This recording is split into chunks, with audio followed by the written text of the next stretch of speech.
ಈ ಭವ್ಯವಾಗಿರುವ ದಿವ್ಯವಾಗಿರುವಂಥ ಬದುಕನ್ನು ನಮಗೆ ನಾವೇ ಕಟ್ಟಿಕೊಳ್ಳಬೇಕಾಗುತ್ತದೆ.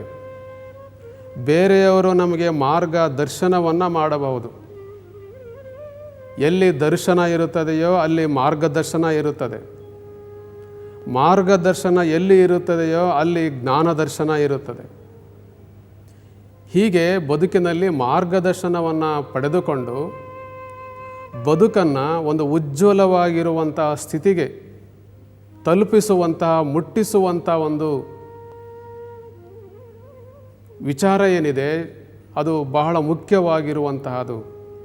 ಹಾಗಾಗಿ ಬದುಕನ್ನು ಅವರು ಕಟ್ಟಿಕೊಡುತ್ತಾರೆ, ಇವರು ಕಟ್ಟಿಕೊಡುತ್ತಾರೆ ಅನ್ನುವಂತಹ ಭ್ರಮೆಯನ್ನು ಬಿಟ್ಟು ಈ ಬದುಕು ನಮ್ಮದಾಗಿದೆ, ಈ ಬದುಕನ್ನು ಕಟ್ಟಿಕೊಳ್ಳುವವರು ನಾವೇ ಆಗಿದ್ದೇವೆ ಅನ್ನುವಂತಹ ಸತ್ಯವನ್ನು ನಾವು ಆದಷ್ಟು ಬೇಗನೆ ಅರ್ಥ ಮಾಡಿಕೊಂಡು, ಈಗಾಗಲೇ ಬಹಳ ಸಮಯ ಆಗೋಗ್ಬಿಡ್ತು.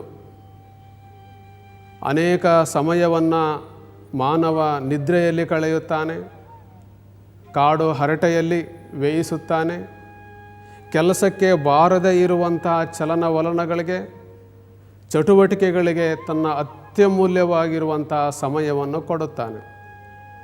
ಯಾವುದಕ್ಕೆ ಈ ಸಮಯವನ್ನು ಕೊಡಬೇಕಾಗಿದೆಯೋ ಅಂತಹದನ್ನೇ ಬಿಟ್ಟುಕೊಟ್ಟು ಬೇರೆಲ್ಲ ವಿಧವಾಗಿರುವಂತಹದಕ್ಕೆ ಸಮಯವನ್ನು ಅವನು ಸಮರ್ಪಣೆ ಮಾಡ್ತಾ ಇದ್ದಾನೆ. ಅದು ನಿಜವಾಗಿಯೂ ಉಜ್ವಲ ಬದುಕು ಆಗುವಂತಹ ಸಾಧ್ಯತೆ ಇಲ್ಲ. ಕಾರಣ ನಾವುಗಳು ನಮ್ಮ ಬದುಕುಗಳನ್ನು ನಾವೇ ಕಟ್ಟಿಕೊಳ್ಳುವಂಥ ಪ್ರಯತ್ನವನ್ನು ಮತ್ತೆ ಮತ್ತೆ ಮಾಡ್ತಾ ಹೋಗಬೇಕು.